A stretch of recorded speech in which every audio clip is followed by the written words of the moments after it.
이미 많은 사례와 경험을 통해 이 190이 넘고 피지컬이 좋은 외국인 공격수가 잘 통하는 게 검증되어 있기 때문에 계속해서 이런 공격수들만 K리그 스카우터들이 데리고 오는 거야.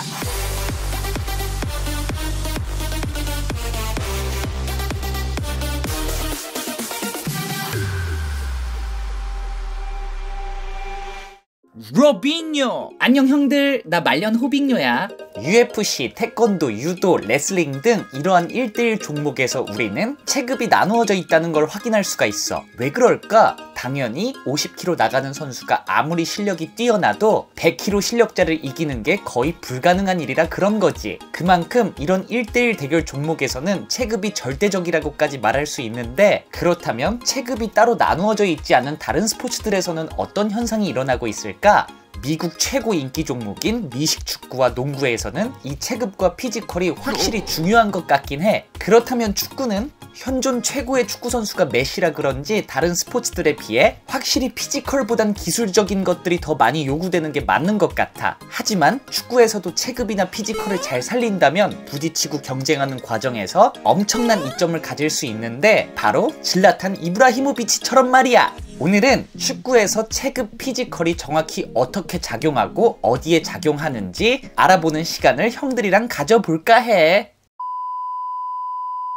질라탄은 1999년 19살 한국 나이 고3에 스웨덴 리그 말메에서 프로 데뷔를 했어. 어린 나이에도 당시 2부 리그로 강등되었던 말메를 1부 리그로 끌어올리는 활약을 통해 2001년 아약스로 입단하게 됐지. 마르코 판바스턴의 번호인 9번 셔츠를 받으며 엄청난 기대를 불러 모았어. 첫 시즌에는 6골을 넣는데 그쳤지만 이후 로날도 쿠만 감독 체제 아래 질라탄은 바로 다음 시즌 21골을 때려 넣으면서 아약스에 완벽히 적응하는 모습을 보였어. 다음 시즌에도 2년 연속 두 자릿수 득점에 성공하면서 좋은 활약을 이어나갔지. 그런데 2004년 네덜란드와 스웨덴의 A매치에서 질라탄은 같은 팀 아약스의 주장이자 네덜란드 최고 유망주였던 반더바르트에게 부상을 입히면서 큰 구설수에 올랐어. 질라탄은 사과는커녕 어쩌라고와 같은 태도를 보였고, 네덜란드 축구 팬들은 질라탄을 향해 엄청난 비난을 퍼부었어. 결국 폭발한 질라탄은 팀을 떠날 것을 공식적으로 선언하고 2004년 세리에 유벤투스로 전격 이적하게 돼. 초기 유벤투스에서의 두 시즌은 질라탄이라는 선수가 빅리거로서 정체성을 찾아가는 시기였어. 04-05, 05-06 이 두 시즌 동안은 이 선수가 과연 어떤 선수인지 조금은 애매가시한 포지션 정체성을 띠고 있었고, 어떻게 보면 한창 때 라울 곤잘레스 같은 세컨탑 스타일로 뛰었지만 자신에 대한 과한 믿음과 볼 욕심이 좀 지나쳤었어. 그러다 보니 볼을 받고 싶어서 그라운드 전 지역을 이리저리 뛰게 되면서 가뜩이나 평범한 체력은 급속히 딸리고, 정작 최전방의 트레제게를 지원 사격 들어가줘야 할 때는 자리에 없는 일이 다반사해 초점 없이 슈팅을 난사하는 일도 허다했지. 호날두가 맨유 초창기에 현란함을 넘어 과한 헛다리 동작으로 혼자 우두 명성을 얻고 있을 때, 질라탄 또한 개인기를 보여줄 명목으로 경기장 항복판에서 상대 선수 등지면서 발바닥으로 깔짝깔짝거리던 시기가 바로 이 시기야. 다만 이러한 볼 욕심과 과도한 자신감이 상성으로 맞는 날에는 상대가 레알이든 바르샤든 그야말로 상대팀 수비수를 가지고 노는 게 뭔지 보여준다는 플레이를 할 정도로 화려한 발바닥 볼 컨트롤과 위협적인 몸싸움 등을 보여줬어.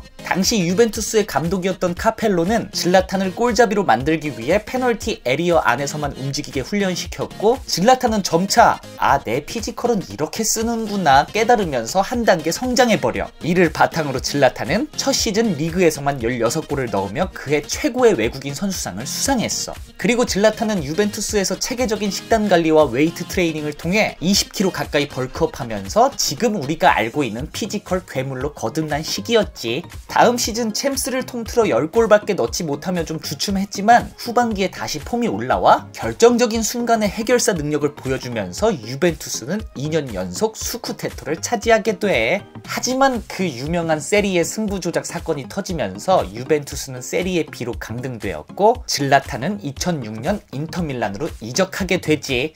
인테르에서 무리뉴를 만난 질라탄은 본격적으로 자신의 이름을 세리에 밖으로 알리기 시작해. 질라탄의 원더골 모음의 상당수가 이 인테르 새 시즌에 거의 다 몰빵되어 있다고 과언이 아닐 정도로 선수 개인으로서도 엄청난 성장을 이룩한 시기. 비슷한 시기 티에리 앙리, 크리스티아노 호날두 등이 가졌었던 PFA 올해의 선수, FWA 올해의 선수와 같은 레벨이라고 볼 수 있는 세리에 A 올해의 선수 타이틀도 2008년, 2009년에 연속 수상했어. 리그 킹이자 세리의 왕 이미지가 이 시기에 거의 굳어졌다고 봐도 되는데 07-08 시즌 로마와 치열하게 다투면서 마지막 라운드까지 우승을 장담할 수 없는 상황에서 만난 파르마와의 어웨이 경기. 부상으로부터 복귀한 후반 수중전 속에 내리 2골을 박아주면서 팀원들에게 둘러싸이며 최종 우승을 만끽하던 장면과 08-09 시즌 아틀란타와의 홈 경기에서 백힐로 득점에 성공하면서 리그 득점왕과 세리에 A 우승을 동시 석권하는 모습은 당시 인테르 팬들과 세리에 팬들에게는 잊을 수 없는 기억이지.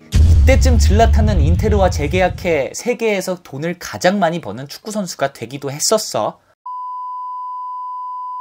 이때 질라탄의 포스가 어느 정도였냐면 당시 세리에에서 전성기를 달리고 있는 카카나, 피를로, 토티조차도 질라탄이 이끄는 인테르의 3년 연속 리그 우승이라는 독주를 깨부수지 못했어. 발롱도르를 타고 챔스를 씹어먹던 카카의 밀란 시절 리그 우승은 이적 첫 시즌인 03-04 시즌 뿐이었지. 이 시절 질라탄 혼자 하드캐리하며 인테르를 이끌었다고 해도 과언이 아닌데, 그리고 전성기였던 마이콘 정도 질라탄의 초전성기 시절이 바로 이 인테르 시절이야. 질라탄이라는 스트라이커를 표현하는 데 있어 그의 피지컬, 헤딩, 발기술, 연계 등 나열해야 할 것들이 정말 많지만 오늘만큼은 그런 것들을 다 제치고 이 말년 호빙요는 질라탄을 자신의 신체 조건을 누구보다 잘 이용한 선수라고 표현하고 싶어.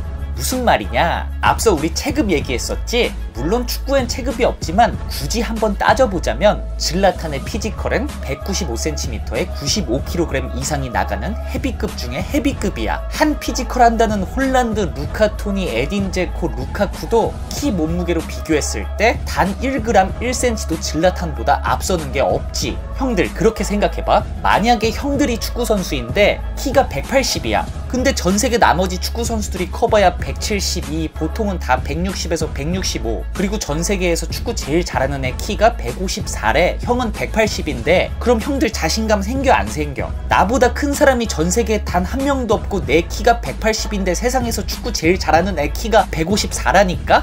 이 얘기를 왜 했는지는 뒤에 가서 알게 될 거야 형들.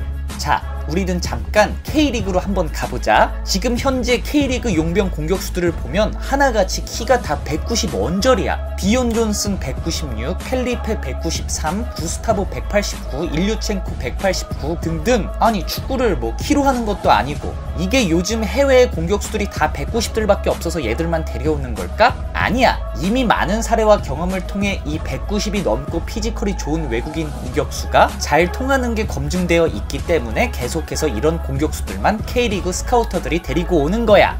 이건 직접 에이전트 형한테 들은 얘기야. 대표적인 성공 사례가 경남의 말컹이었지? K리그니까 통하는 거 아니냐고? 맞아. 이들이 피지컬 외 다른 것들도 한 단계 수준이 높았다면 유럽 5대 리그에 가 있겠지? 홀란드 루카쿠처럼 말이야. 하지만 그것들이 한 단계 수준이 낮아도 이 피지컬이 압도적이면 축구에서 확실한 장점으로 작용한다는 게 이 현상에 대한 정확한 설명이지. 최전방 공격수라면 특히나 더더더더. 자, 그럼 이 피지컬적인 부분이 공격 상황에서 정확히 무슨 작용을 하냐? 공중볼 경합, 몸싸움, 포스트 플레이에서 먹고 들어가는 건 당연한 거고 사실 제일 중요한 건 바로 수비수와 심리 싸움이야. 자, 다시 한번. 내 키가 180인데 상대 수비가 170, 172밖에 안 돼. 일단 난 안 쫄잖아, 그치? 얘가 작아서 날렵하거나 수비력이 뛰어나는 게 걱정되지 피지컬적으로 내가 절대 쫄 이유가 없잖아, 그치? 자, 그럼 반대로 내가 170, 172 수비인데 상대 공격수가 180, 182야. 그럼 수비할 때 심리적으로 낮은 자세에서 기술적으로 수비를 들어가게 될까? 아니면 피지컬적으로 찍어 눌러서 수비하려 시도할까? 172, 182한테.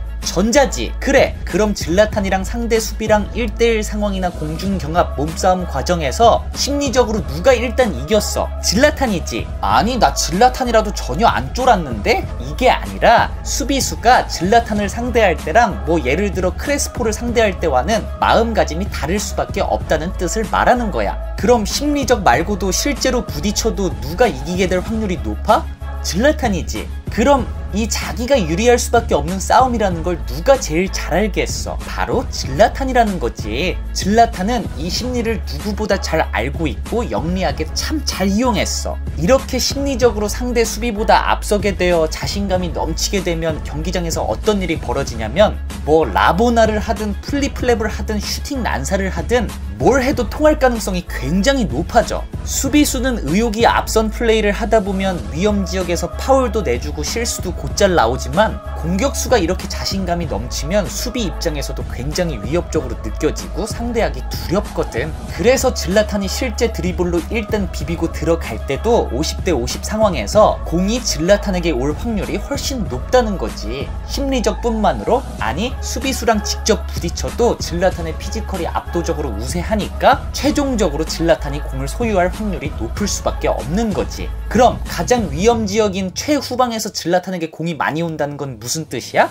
결국 골로 이어질 수 있는 확률이 계속 높아진다는 거지. 정확한 이해를 위해 아까 말했던 K리그 몇 경기만 봐보면 외국인 공격수가 이 피지컬을 이용해 득점하는 장면들을 아주 쉽게 볼 수 있을 거야. 현재 K리그 득점 순위만 해도 모조리 다 외국인 공격수지? 그래서 이 시절 질라탄의 플레이를 살펴보면 그냥 자신감 끝판왕이야. 내가 세상에서 몸이 제일 좋은데 무서울 건 뭐가 있겠고 지고 들어갈 게 뭐가 있어. 그의 평소 스타일도 그렇고 무조건 자기가 짱이잖아. 이런 질라탄의 자신감 넘치는 성향이 그의 플레이에 많은 영향을 끼칠 수밖에 없다는 거지. 성격대로 축구한다는 말이 있을 정도인데 앞서 말했듯이 질라탄이라는 공격수를 단순히 이 피지컬과 자신감만으로 설명하기에는 한없이 부족하지. 당연히 발기술도 뛰어나고 연계, 골 결정력 다 좋은 선수인데 하지만 질라탄의 이 피지컬로부터 나오는 자신감은 지금까지도 그 수많은 클럽을 돌아다니면서 큰 기복 없이 매 시즌 활약할 수 있었던 최고의 무기이지 않나 싶어.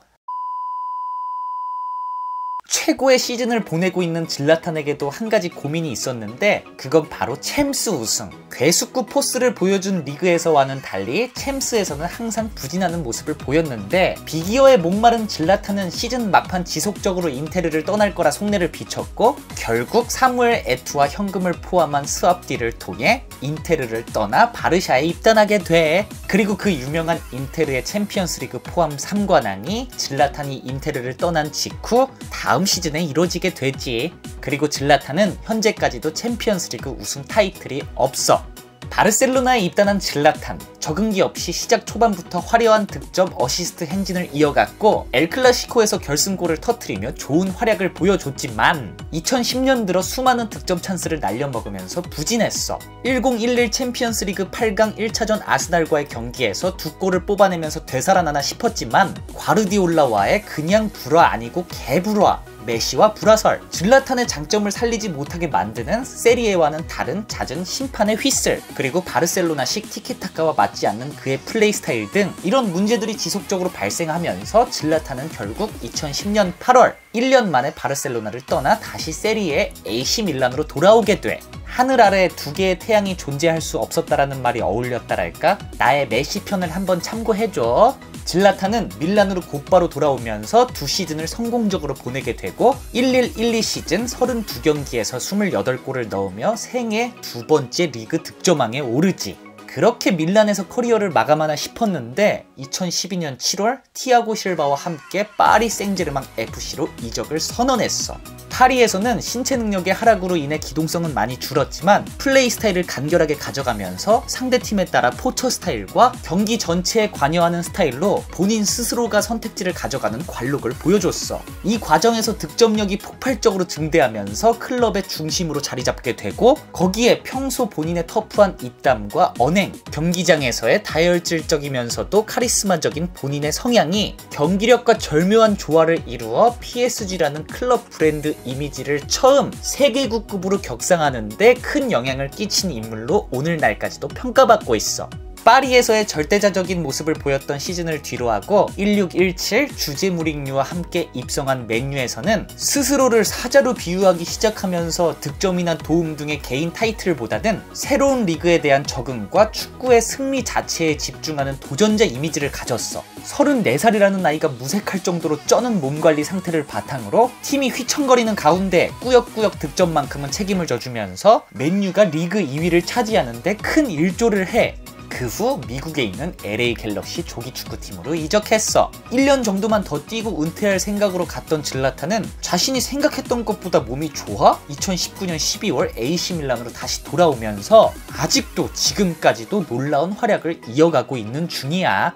그의 클럽 커리어만큼 대표팀에서는 별다른 커리어를 남기지 못했는데 그래도 스웨덴 질라탄 하면 이 두 가지는 무조건 떠올라. 하나는 잉글랜드와 A매치 경기에서 후반 90분 판타스틱한 오버헤드킥을 한 거랑 호날두의 포르투갈과 경기에서 3대2로 지긴 했지만 질라탄이 2골 넣었을 때 이거 못 본 형들은 유튜브에서 한번 봐봐. 지려. 국가대표로서 질라탄은 별다른 성적을 남기지 못하고 유로 2016을 끝으로 은퇴를 선언했어.